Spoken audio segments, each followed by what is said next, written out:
saya Devi Dailah dari kelas 10 MIPA 6, nomor absen 2, dan saya dari SMA 5 Negeri Semarang. Di sini saya akan mempresentasikan tentang filum Porifera dari Kingdom Animalia dari klasifikasi Invertebrata. Kira-kira Porifera itu apa sih? Jadi Porifera adalah Porifera berasal dari kata porus, yaitu lubang-lubang kecil, dan vera yaitu mengandung. Jadi Porifera berarti hewan yang memiliki pori.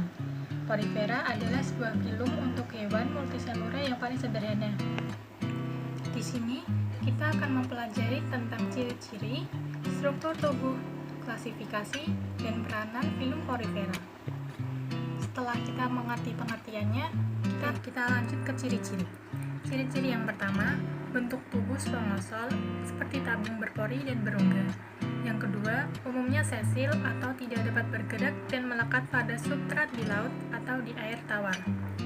Yang ketiga, filum Porifera memiliki rangka endoskeleton, non-metameri, dan diploblastik. Pada lapisan ektoderm disusun oleh sel-sel epidermis, sedangkan lapisan endoderm disusun oleh sel leher atau koanosit. Di antara ektoderm dan endoderm terdapat mesoklea. Yang keempat, pada bagian tengah tubuh Porifera terdapat spongosol atau paragaster. Spongosol adalah ruangan yang berfungsi sebagai saluran air. Pada bagian atas spongosol terdapat osculum, yaitu lubang besar yang berfungsi sebagai tempat keluarnya air dari luar ke dalam. Porifera tersusun atas 3 lapisan dinding tubuh, yaitu epidermis, lapisan terluar, mesoklea, lapisan pembatas, dan endodermis, lapisan dalam. Yang kelima, bentuk dari filum Porifera ini tidak hanya spongosol, tetapi bermacam-macam, yaitu bercabang seperti tumbuhan, berbentuk seperti jampangan, atau piala ataupun trompet. Selanjutnya, saya akan menjelaskan tentang epidermis. Epidermis adalah lapisan terluar dari Porifera. Lapisan ini tersusun oleh sel-sel epitelium pipi yang disebut dengan pinakosit. Beberapa sel ini membentuk lubang kecil atau ostium, tempat masuknya air. Pada ostium terdapat porosit yang berfungsi untuk mengendalikan buka atau menutup ostium. Kemudian ada mesoklea, lapisan yang berupa gelatin. Lapisan ini merupakan pembatas antara lapisan dalam dengan lapisan luar. Mesoklea mengandung 2 macam sel, yaitu sel ameboid dan scleroblast.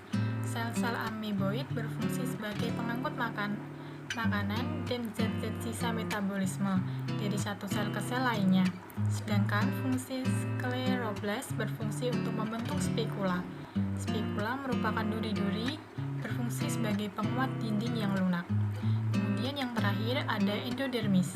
Endodermis adalah lapisan dalam tubuh Porifera. Lapisan ini terdiri dari sel-sel leher atau koanosit yang memiliki flagella dan berfungsi untuk mencerna makanan. Setelah kita mengetahui bagian yang ada di filum Porifera, selanjutnya kita akan mempelajari tentang sistem sirkulasi air pada Porifera. Sistem kanal atau saluran air pada Porifera dapat dibedakan menjadi 3 jenis, yaitu ascon, sikon, atau leukon. Yang pertama, ascon adalah tipe sistem saluran air di mana lubang-lubang ostiumnya langsung terhubung lurus ke spongosol. Yang kedua, sikon. Pada tipe saluran ini, air akan masuk ke dalam ostium lalu melewati saluran-saluran bercabang sebelum masuk ke dalam spongosol. Saluran bercabang ini biasanya dilapisi oleh koanosit. Yang terakhir ada leukon, adalah tipe saluran air yang ostiumnya dihubungkan dengan rongga-rongga bercabang yang tidak berhubungan langsung menuju spongosol.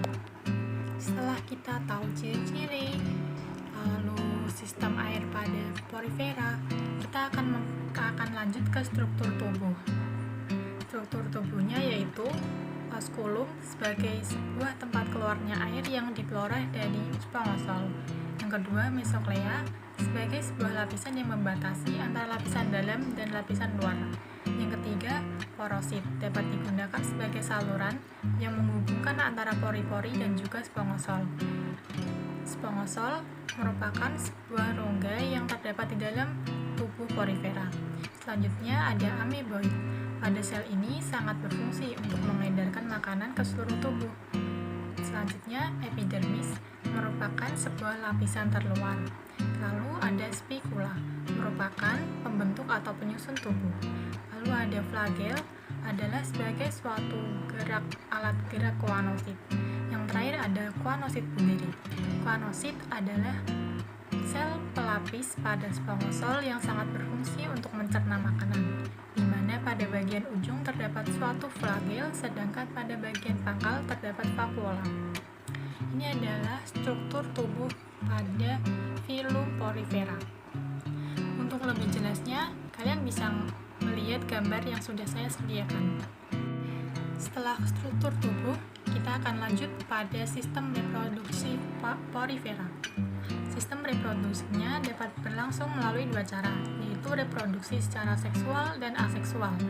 Yang pertama, reproduksi seksual, yaitu reproduksi yang terjadi saat sel sperma bersatu dengan sel ovum. Lalu yang kedua ada reproduksi aseksual. Pada hewan porifera dapat terjadi melalui cara, yaitu dengan cara pembentukan kuncup dan gemula atau kuncup dalam. Gemula adalah butir benih yang diproduksi oleh porifera di lingkungan yang tak menguntungkan, misalnya terlalu dingin atau terlalu panas. Selanjutnya kita akan menuju ke klasifikasi. Klasifikasi porifera dibagi menjadi 3. Yang pertama ada kelas kalkarea. Rangka tubuh kalkarea bersifat kalkareus. Hal ini karena spikulanya mengandung kalsium karbonat atau kapur. Sebagian spikulanya berbentuk monason dan triakson. Anggota kelas ini banyak tersebar di laut dangkal di seluruh dunia. Contoh Scypha, Ceranthia, Sikon, Leucon, dan Clatrina. Selanjutnya ada kelas Hexactylenidae. Spikula pada kelas ini banyak mengandung benang silikat. Sementara itu, spikulanya berbentuk triakson dengan 6 cabang. Bentuk hewan-hewan pada kelas ini menyerupai gelas. Oleh karena itu, anggotanya dikenal dengan nama sponggelas. Contohnya yaitu Euplectella, Peronema, Hyalonema. Kemudian klasifikasi yang terakhir, yaitu kelas Demospermia. Hewan anggota kelas ini bertulang lunak karena tidak mempunyai rangka. Apabila ada yang memiliki rangka, maka rangkanya tersusun dari serabut-serabut spongi dengan spikula dari zat silikat. Bentuk spikulanya ada yang monosakon atau tetrason. Contohnya adalah Euspongia, Callispongia, Cleonia, dan Spongia. Materi terakhir yaitu peranan filum porifera. Dalam kehidupan manusia, porifera belum memiliki nilai ekonomi yang tinggi. Pada beberapa negara maju, misalnya Amerika, porifera dimanfaatkan sebagai alat penggosok tubuh pada waktu mandi dan alat untuk membersihkan kaca. Namun, spons mandi yang banyak digunakan pada umumnya itu hanyalah spons buatan, bukan berasal dari kerangka porifera. Beberapa jenis porifera yang dapat digunakan sebagai spons mandi yaitu Spongia dan Hemospongia.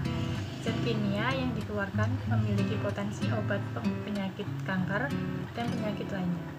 Anggota porifera juga mampu bersimbiosis dengan bakteri yang menghasilkan bioaktif. Bioaktif ini dapat dimanfaatkan sebagai bahan baku obat. Baiklah, cukup di sini penjelasan saya. Semoga yang saya jelaskan dapat bermanfaat bagi kalian semua. Maaf kalau ada salah-salah kata. Assalamualaikum warahmatullahi wabarakatuh.